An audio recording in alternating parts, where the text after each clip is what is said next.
All right, so something crazy is happening. So I couldn't sleep last night, and I impulsively messaged a bunch of people asking if they would trade my motorcycle for a Jeep. I found a really cool Jeep.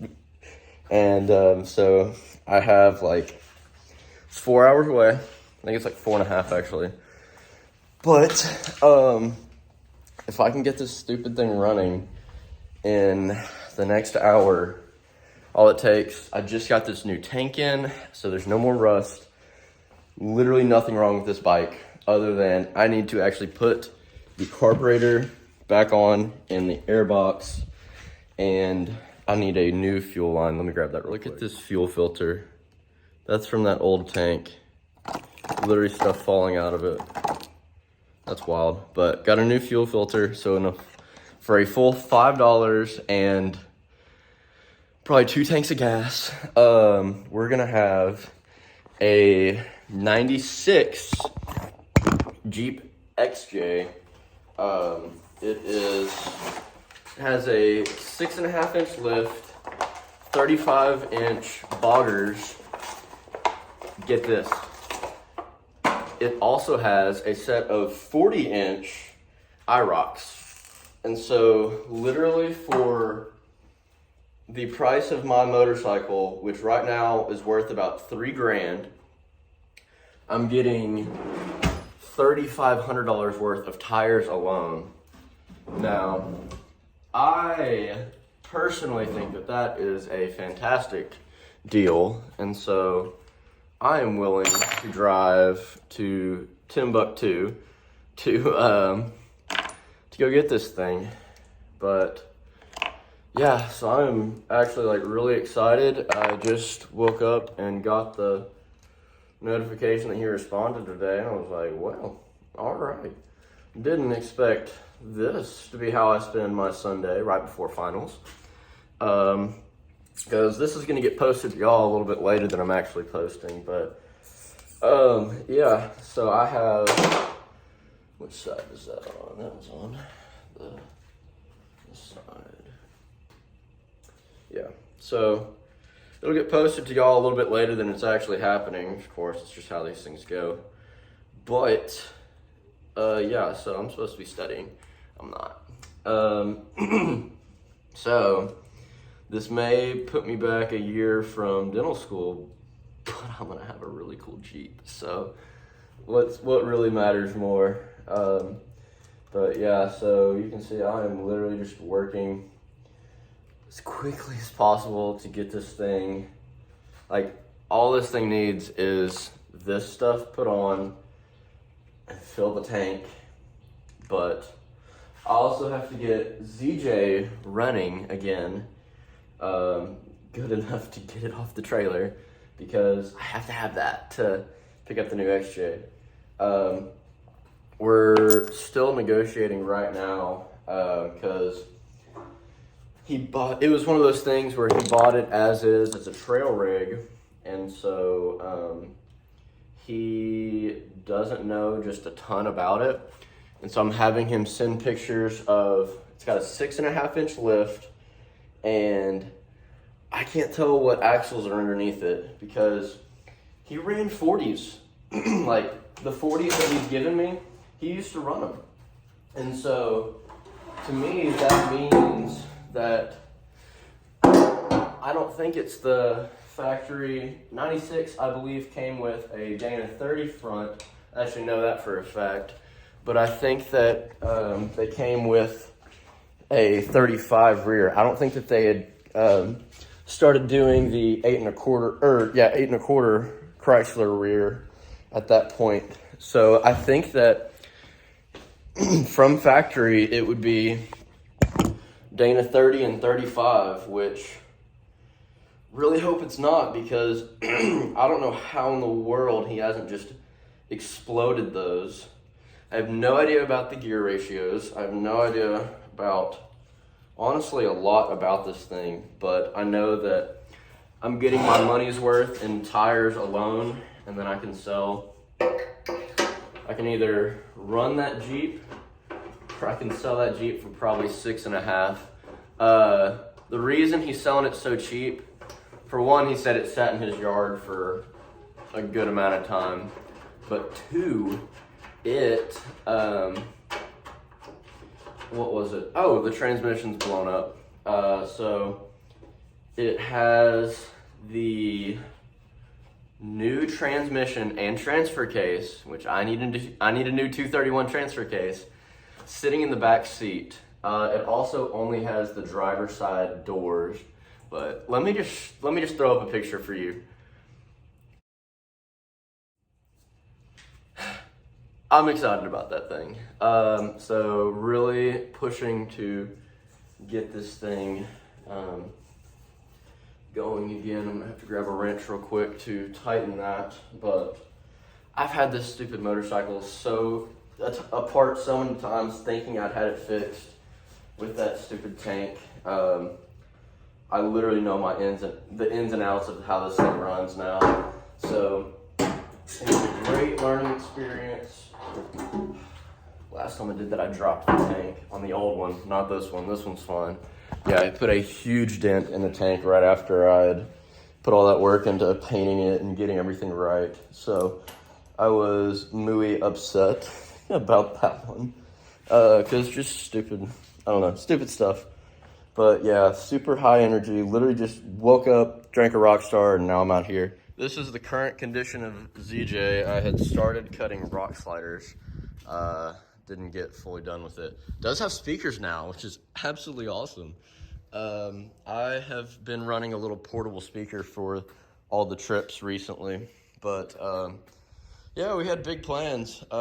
Depending on the condition of this thing, I don't know. I'll probably keep ZJ, but XJ is really cool, but it could be worth a lot more money, and it's kind of the option of, do I keep ZJ and just have $6,000, $7,000 to fix up ZJ and have it exactly how I want it, 4-link front, 4-link rear, and just make it an absolute 1-ton monster, or I can have XJ have a pretty dang nice rig that's already set up for 30s and 35s and 40s, and not be exactly what I want, but be pretty dang close, and not have to do any of the work for it. So that's kind of my current debate. A lot of it's going to depend on the shape of this XJ when I actually get there. But yeah, the one thing that's really holding me on ZJ is I know I've done all the proper stuff to it, and I can have either way I'm going to have to do a true new rear end for the new, for the XJ or the ZJ, because I want to do a triangulated 4-link in the rear. Right now that one's on leaf springs in the rear. But I may be running into the same thing where I've got a huge lift on an XJ or the ZJ and just it's not run correctly. And I feel like there's a good chance of that because a lot of these guys just set it up like, oh, I want a big, tall, whatever. And then they don't think about like what actually comes with that. And like they're just like, I just want, like, this is a 4.5-inch short arm with an extra inch of spacer on the top. So it's just kind of like, why didn't you do this right the first time? Because they spent $2,000 on a kit, but then they didn't actually do any of the proper work to it. And so they spent $2,000 on a lift kit, but the lift kit's half done, and like I've got control arms upside down.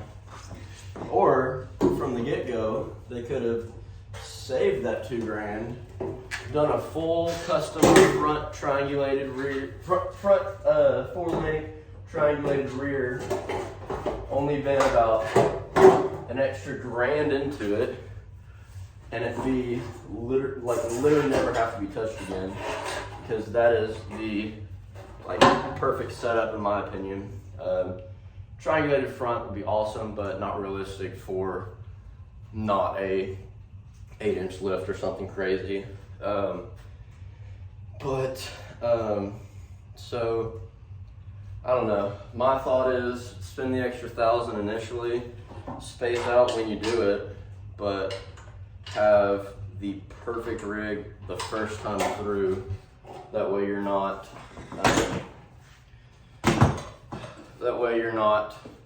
spending $2 grand now, but then still not having what you want, and still needing an extra $3,000 later to do it the correct way. I don't know, that's my thought, because especially with lift kits, you don't get anything out of them once you sell them. But where is vacuum hose? There it is. Okay. Worried me for a second. I thought I'd lost my vacuum hose, which I've found out that doesn't run too great if it's not using vacuum to actually. There's no fuel pump, and so it uses vacuum to get the fuel out of the tank faster instead of it being just gravity fed. But yeah, things are going together pretty quick. Just gotta. The biggest pain I foresee is going to be actually getting the that carb on with all of the hoses. That's what I remember being the biggest pain, and that's where a lot of my time is going to go for it. I was trying to put it on the wrong hole. But yeah, it's just really tight between the top of the motor and the bottom of the frame for the top section. Vacuum line is on. So now we just have the carb, which unfortunately is what I angled my phone up on. But yeah, so now we're gonna let this go. All right. Make sure we're not gonna miss anything. I'm gonna start with this sensor, which goes up top. Put that where it needs to be, lined up. Screw. So tighten it down where it needs. Got that on now. Unplug coolant lines because they were a little drippy. Just the puddle underneath right now. Yeah, for these, for whatever reason, the coolant lines actually go into the bottom of the carb. I've never seen a design like that, but whatever works. Honda knows what they're doing, I'll give them that. But they're a bit of a pain just to get to, but there you go. Yeah, they're on now, or one of them is. Let's get the clamp where it needs to be. Yeah, I probably could turn this into a whole walkthrough video on how to place the carb, because they're a bit of a pain, not gonna lie. But with the time crunch, I know y'all understand. This also isn't, nobody really watches motorcycle videos on Arkansasmudkings, so I think that we'll just stick to this being a going to get a new Jeep video. She runs, baby!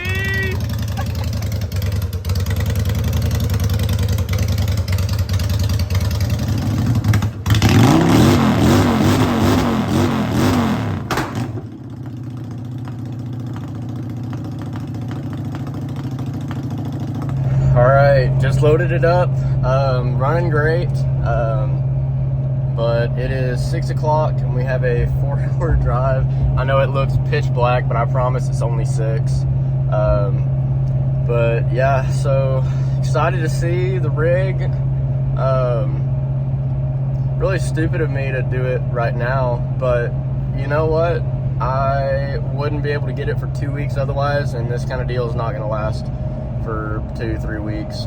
So we're gonna just suck it up and study on the way. So I probably won't do very many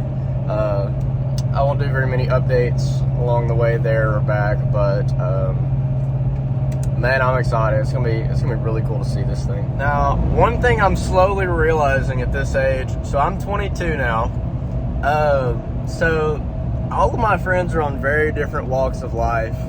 I'm going to pick up a second Jeep, I don't know why, and then my other friend from high school just got engaged tonight. So it's like one or the other. Like, you're either in like a serious relationship or you're really good at spending money, and I am the latter. So I just think it's kind of funny that around this age, there's so many different things that be going on, and I have the coolest life of anybody I know. All right, so we got the Jeep, went to the gas station, and immediately had somebody like, dude, what the heck? That's an awesome Jeep.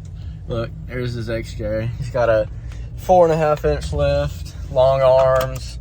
He overlands with it, and so he was like, "Ah, that's awesome!" Like, it's got a lot of the same stuff that he does, but he's like, "You just don't see XJs built like that. That's crazy. That's awesome." Proceed to the route. All right, so it is now 3:31, and we're about 20 minutes from the house. I don't know where that extra hour went, but I take that. I've gone 60 the whole way home. I'm averaging 9 miles a gallon. I filled up like almost like halfway, I felt like. I guess it wasn't, but I filled up like a good ways, like probably 100 miles after I left that guy's house, and I ran through a full tank of gas. I think we can get there. Let's see. Yeah, we can get home before we hit 0. But yeah, we burned an entire tank of gas coming home, and honestly a little bit more. But yeah, that's going 60. So Tundi's not happy, but she pulls the ZJ a lot better. It's got to be the doors or the lift height. I don't know, but yeah, we just got a couple miles, and then we'll have this thing at the house. I really don't know my plan with it when I get it there, because I'm about to leave for a month. This thing doesn't drive, and I can't make it drive in 2 weeks, because these 2 weeks are exams and projects this week and then finals next week. So it's gonna be a lot of fun. I don't know what's gonna happen with this thing. I also can't unload it. I have no way of getting it off of the trailer. I didn't think about that till right this second. I don't know, because I also don't have anywhere to put the trailer anymore, because the ZJ is where the trailer used to be. So I don't know. We'll figure it out. It'll be tomorrow problem. No, I'm not even joking. It's probably gonna be tomorrow problem. Like, I know I'm not gonna work on it when I get home, and I know I don't want to work on it later today. So tomorrow it is. But yeah, I'm exhausted.